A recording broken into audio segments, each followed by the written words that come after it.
দরদি নবী, দরদি নবী, প্রিয় নবী সাল্লাল্লাহু আলাইহি সাল্লাম একটি হাদিস শরীফ ইরশাদ করেছেন। ভাইজানেরা, বোনেরা, একটি হাদিস শরীফ ইরশাদ করেছেন, যে ব্যক্তি রাতের বেলা ঘুমানোর সময় দুনিয়ার সকল মানুষকে মাফ করে দিয়ে ঘুমাতে যাবে, অর্থাৎ তার যত শত্রু রয়েছে সকলকে মাফ করে দেবে, যে কেউ মনে ব্যথা দেয় তাদেরকেও মাফ করে দেবে, সকলকে মাফ করে দিয়ে যখন সে ঘুমাতে যাবে, আল্লাহ পাক এত খুশি হয়ে যান, ওই ব্যক্তিকে আল্লাহ পাক মাফ করে দেন, ওই ব্যক্তিকে আল্লাহ পাক জান্নাতবাসী করেন।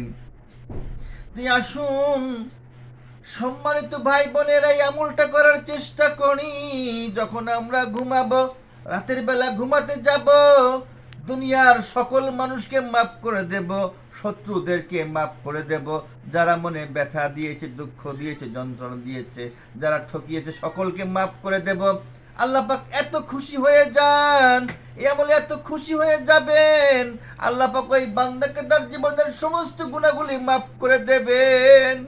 শুধু তাই নয়, আল্লাহ পাক তাকে গুনাহগুলি মাফ করে দিয়ে জান্নাতবাসী করে দেবেন। আসুন, আমলটা খুবই সহজ, আমল করার চেষ্টা করি। এই আমল আপনাকে জান্নাতে পৌঁছে দেবে, জাহান্নাম থেকে রক্ষা করবে। ভাই বোনেরা, সকলেই সহজ আমলটা করবে ইনশাআল্লাহ।